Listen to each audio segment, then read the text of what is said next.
Hi everyone, welcome to Rike Sports and our preview of the upcoming cricket T20 series between Australia and India, which gets underway tomorrow in Australia, in Canberra. It's a 3-match series. For the final 2 matches will be played in Sydney.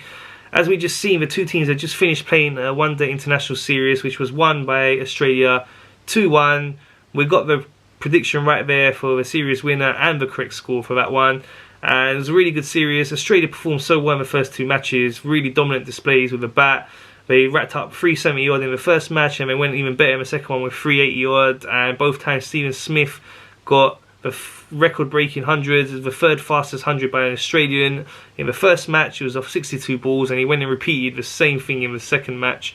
So really great performance from him, and the openers as well, Warner and Finch, were really playing well, giving them great starts, and then Maxwell in the latter overs really finished the innings off well, and that was really a power-packed performance there, batting-wise, which made it very difficult for India to chase them sort of targets.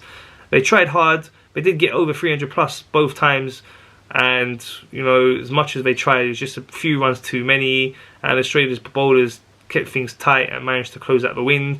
In the third match, Australia were weakened as Warner, we know he got injured in the second match, and Stoinis as well was injured in the first match, and Australia also chose to rest Cummins and Stark for this third match. So also, that probably would have dropped the intensity levels just a little bit with the series not being on the line. It was a dead rubber, and India managed to get the better of him on that occasion. And as I said, the series finished 2-1. So looking into now the T20 format, if we look at the ICC rankings, Australia are ranked in number 2. They were ranked number 1 up until just a couple of days ago. England overtook them by defeating South Africa 3-0 in that series there, which again was another correct prediction on the series winner and the score there. So good predictions for me in the last couple of series there. Happy with that. But yeah, Australia, a great team as we know, second ranked as I'm saying. Third behind them are India. So 2 of the best 3 teams in the world in T20 cricket.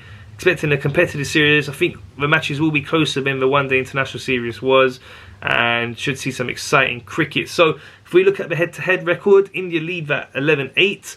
In the last series they played against each other, it was in India, and Australia won that one 2-0. And if we look at now the predicted lineup, so as I was saying, Australia have these injury concerns. Warner's definitely out, Stoinis could be out too, and they've rested Cummins. So for my predicted lineup for them, I'm going to go for Finch to be opening with, I think they're going to go with Short to open with him, but not too sure, not confirmed that yet. Smith should definitely be in the side, he'll be there. Then Labuschagne, Maxwell, Carey, Agar, Stark, Abbott, Zampa and Hazelwood. That's the team I'm going for with them. Strong team. As I was saying, Finch and Smith and Maxwell have been in great form for them and will be really full of confidence coming into this series. Bowling wise, Zampa and Hazelwood performed very well too. Stark not so much, he looked a bit out of sorts in their matches. He was leaking a lot of runs, bit out of sync with the lines and lengths he's been bowling, but I think he's not been playing much cricket recently. He's been saying he's been playing more of the longer format stuff, so just adjusting to the shortest format of the game. We know how great he is with his Yorkers and really good bowler, so I expect him to come into form during this series. Looking at India's team now, as we were saying before, Rohit Sharma and Ishant Sharma were out of a one-day international series and they're out of this series as well, so they won't be there. Predicted lineup for them, going for Dhawan, KL Rahul. I think he'll open. He was in the middle order for the one-day international series. I think he should have opened. I think that was a mistake. I think it's his best place, even if he's wicket keeping. No need to drop him down to mid order. He's really good as an opener. We saw during the IPL and most of his career, he gets most of his runs as an opener. He's really good at controlling the tempo of the innings, playing himself in, and being the one the rest can bat around. So I'd expect him to be opening this time around.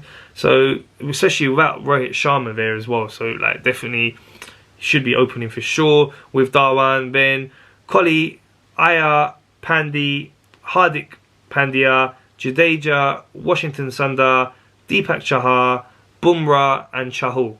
So strong team there again, like with Australia. The players that performed well during the one-day international series for India were but Dhawan, Kohli and Hardik Pandya. Hardik Pandya was in really good form. He smashed some really big sixes and was looking in fine form. He was playing as a specialist batsman for most of that series and really performed well. Kohli, as always, looking in good form, got couple of good scores in the second and third matches. Dhawan as well was looking in good form as he was during the IPL as well. And then for the bowlers, they've all been poor really. Like the first two matches, I know it was a flat pitch, and it's hard to control the Australian batsmen having well set. They had wickets in hand, but their bowling was poor. They weren't getting wickets early to put any Australia under any sort of pressure, and then the death bowling was just all over the place. And Australia, as I was saying, got these really big scores. So we need to improve that. And if you look at the two teams coming into this, a lot of Australia's players were in the IPL, but not as many obviously as the Indian players. All the Indian players were playing in the IPL, so they've just come on the back of a very competitive T20 tournament. So they should be sharpening their skills for that sort of format, the 20-over format. Whereas the Australians, if you look at their lineup, Finch wasn't really a regular for RCB there. He'd started off the tournament when they dropped him towards the middle and latter part. Smith played all the matches, but Short didn't. Labuschagne wasn't there. Maxwell played, but he was in poor form, but he did obviously play all the matches, so he should be match sharp as well. Carey didn't play too much, played a few matches for Delhi, but he did play some part. Agar wasn't there, Stark wasn't there, he chose to rest and sit that tournament out. Abbott wasn't there, Zampa was there, but he didn't play too many matches either. Same with Hazelwood, he was there but he didn't play too many matches either.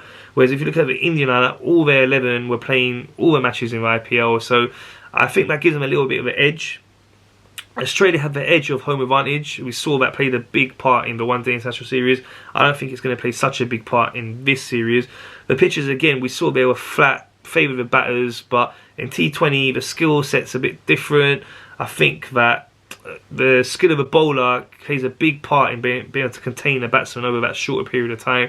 So it's not so much just about the pitch being so flat or not so flat. So don't think that's going to be such a big equation this time, Australia's home advantage.